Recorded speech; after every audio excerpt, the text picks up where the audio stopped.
Puji Tuhan, salam sejahtera bagi kita semua. Bertemu kembali dalam Renungan 79 dan mari terus mengalami pertumbuhan iman. Rise up, bangkit, bergerak, berdampak. Puji nama Tuhan. Untuk renungan pada hari ini terambil dari Mazmur pasal yang ke-114 ayat yang pertama dan yang kedua. Saya akan bacakan untuk kita semua. Demikianlah bunyi firman Tuhan.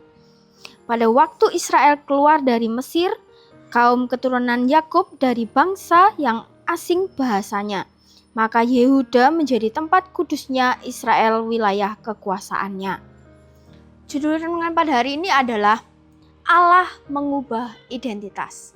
Kita akan sama-sama belajar menggunakan metode OIA. Yang pertama adalah observasi, yang menjadi latar belakang dari ayat ini adalah Mazmur 114 ini termasuk dalam kelompok Mazmur pujian yang biasanya dinyanyikan oleh bangsa Israel pada waktu perayaan Paskah, yaitu perayaan besar yang mengingatkan bagaimana Tuhan itu membawa mereka keluar dari tanah Mesir. Dan Mazmur ini ditulis untuk membantu umat Tuhan untuk memahami bahwa perjalanan keluar dari tanah Mesir itu bukan hanya sebuah peristiwa yang bersejarah, tetapi sebuah karya besar yang Allah rencanakan yang mengubah seluruh identitas dan arah hidup bangsa Yehuda pada saat itu. Sebab sebelumnya mereka adalah budak yang hidupnya itu tertekan, tidak memiliki kebebasan, tidak memiliki tanah, dan tidak memiliki masa depan. Tetapi Allah dengan kuasanya membawa mereka keluar dari negeri yang menindas mereka dengan tangan Allah yang kuat, lalu menjadikan mereka itu sebagai umat kepunyaan Allah dan tempat kediamannya. Sehingga keluarnya Israel dari tanah Mesir itu menjadi fondasi yang kuat untuk memahami bagaimana Allah itu menyertai, membebaskan, dan membentuk umatnya sepanjang perjalanan mereka di padang gurun.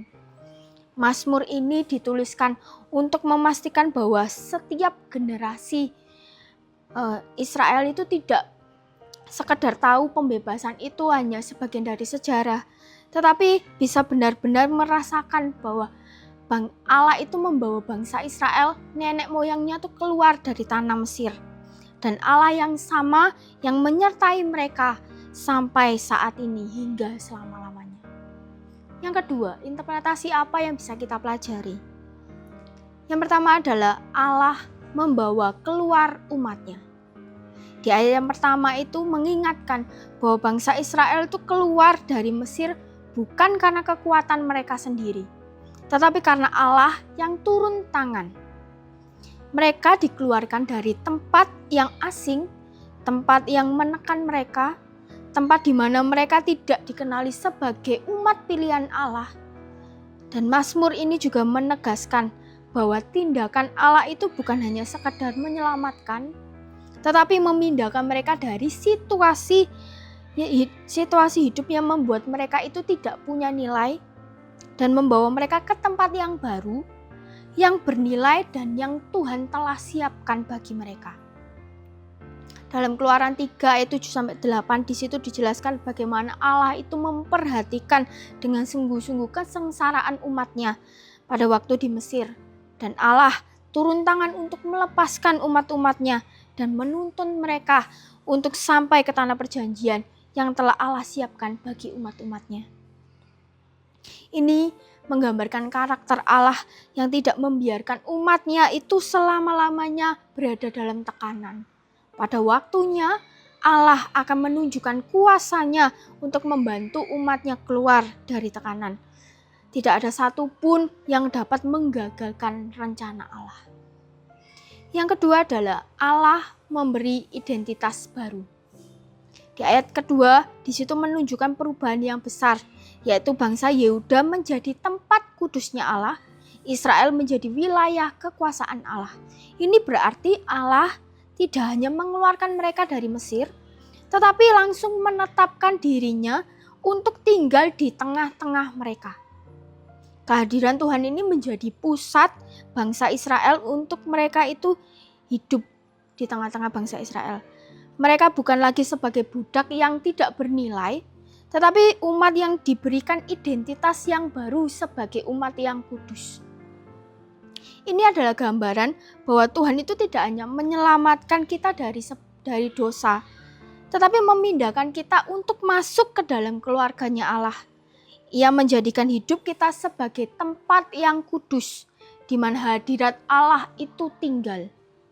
Seperti bangsa Yehuda menjadi pusat penyembahan, hati kita pun menjadi tempat untuk Allah tinggal dan diam di dalam hidup kita. 1 Petrus 2 ayat yang ke-9 dikatakan, tetapi kamulah bangsa yang terpilih, imamat yang rajani, bangsa yang kudus, umat kepunyaan Allah sendiri, supaya kamu memberitakan perbuatan-perbuatan yang besar dari Dia, yang telah memanggil kamu keluar dari kegelapan kepada terangnya yang ajaib.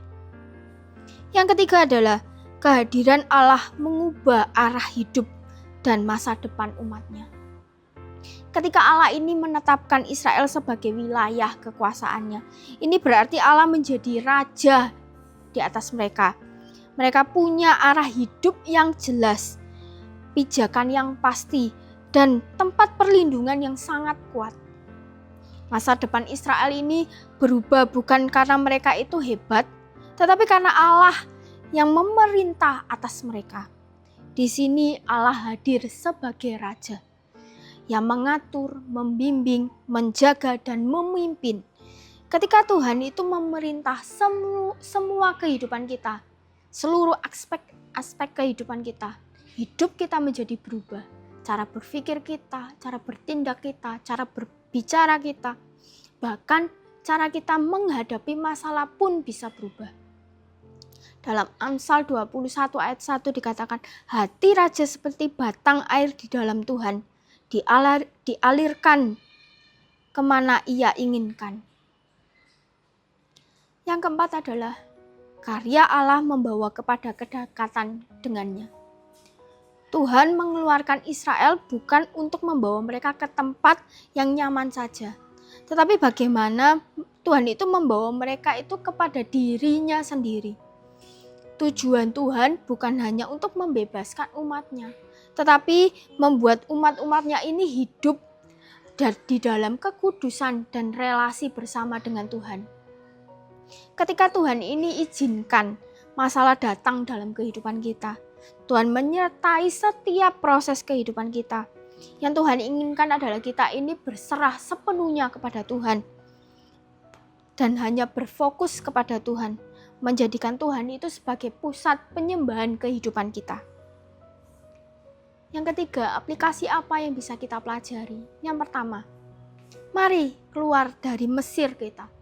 Mesir di sini bisa digambarkan dengan keadaan yang membuat kita itu terikat. Dosa tertentu yang sulit untuk ditinggalkan, kebiasaan yang merusak diri, atau tekanan yang membuat kita itu jauh dari Tuhan. Atau mungkin hubungan-hubungan yang tidak sehat, ketakutan, kecemasan, atau luka batin. Yang bisa kita lakukan adalah doakan apa yang menjadi Mesir kita. Dan minta Tuhan itu untuk melepaskan perlahan demi perlahan apa yang menjadi Mesir kita ini. Yang kedua adalah jadikan hidup kita sebagai tempat kudusnya. Artinya izinkan Tuhan itu tinggal dan memimpin kehidupan kita. Tuhan ingin hati kita ini menjadi bersih, jujur, dan nyaman untuk Tuhan itu tinggal di dalam hati kita. Yang bisa kita lakukan untuk kita bisa membersihkan hati kita adalah siapkan waktu yang khusus untuk kita mendengarkan firman Tuhan setiap hari. Jangan pikirkan pikiran yang buruk atau perkataan yang buruk. Kita bisa menjaga perkataan dan pikiran kita. Hindari hal-hal yang mengotori hati kita. Dan belajar taat pada hal-hal yang kecil dalam kehidupan kita. Yang ketiga adalah izinkan Tuhan itu menjadi raja atas keputusan hidup kita. Ketika Allah ini memerintah, kita tidak hanya berjalan dengan kekuatan diri kita sendiri. Tuhan itu ingin terlibat dalam setiap aspek kehidupan kita, dalam pekerjaan kita, dalam keluarga kita, dalam relasi kita, dan bahkan dalam masa depan kita pun Allah ingin turut campur dalam kehidupan kita. Yang bisa kita lakukan adalah mulai berdoa sebelum kita membuat keputusan apapun itu dalam kehidupan kita. Dan biarlah Tuhan yang bisa memimpin seluruh kehidupan kita. Kesimpulannya adalah dalam Mazmur 114 ayat 1 dan 2 ini menegaskan bahwa Allah tidak hanya membebaskan Israel ini dari Mesir, tetapi mengubah seluruh identitas dan arah hidup mereka. Mereka yang dahulunya sebagai budak tanpa ada masa depan dijadikan sebagai umat yang kudus, yang ditempati dan dipimpin oleh Allah sendiri. Demikian pula dengan kehidupan kita. Tuhan bukan hanya ingin melepaskan kita dari sebuah dosa atau dari dosa kita, tetapi Ia ingin membentuk kita menjadi pribadi yang dekat dengannya, yang menjadi tempat di mana hadiratnya itu tinggal. Ketika kita keluar dari Mesir kita, kebiasaan-kebiasaan kita, dosa-dosa kita, dan kita membuka hati bagi Tuhan, hidup kita dipulihkan, diarahkan dan dibentuk kembali sesuai dengan rencana yang terbaik dari Allah. Amin, untuk kebenaran firman Tuhan. Terima kasih telah mengikuti Renungan 79. Kiranya dapat menjadi berkat untuk kita semua. Bagi Bapak Ibu Saudara yang ingin didoakan untuk pokok-pokok doa tertentu atau menceritakan kesaksian baik mukjizat, kesembuhan, pemulihan, masa keluarga dan lain-lain, bisa dapat disalurkan melalui chat WhatsApp di nomor 081327420088. Tuhan Yesus memberkati. Mari kita satu dalam doa. Bapa, bersyukur Tuhan untuk setiap kasih-Mu dalam kehidupan kami. Kami sungguh bersyukur Tuhan melalui firman pada hari ini Tuhan. Kami diingatkan kembali Tuhan bahwa kami harus menjadi anak-anak-Mu Tuhan yang meninggalkan Mesir kami, meninggalkan kebiasaan-kebiasaan kami Tuhan, dan menjadikan Engkau pemimpin dalam kehidupan kami, agar cara berpikir kami, perkataan kami, perbuatan kami berubah Tuhan, menjadi hal yang baik di hadapan-Mu Tuhan. Engkau yang akan memberkati setiap kehidupan kami Tuhan. Engkau yang akan memimpin kami. Engkau yang akan memerintah atas kehidupan kami Tuhan. Kami mau membuka hati kami Tuhan. Bila setiap kehidupan kami Engkau yang pimpin Tuhan. Terima kasih bila Roh Kudus-Mu yang selalu membantu kami untuk mengingatkan kami Tuhan apa yang baik, apa yang berkenan di hadapan-Mu. Tuhan tolong agar hidup keluarga besar GPDI El-Shaddai Magelang bertekun dalam doa, senantiasa berjaga-jaga sambil mengucap syukur. Terima kasih Tuhan, kami serahkan seluruh kehidupan kami ke dalam tangan-Mu. Hanya di dalam nama Tuhan Yesus Kristus kami sudah berdoa dan mengucap syukur. Haleluya. Amin.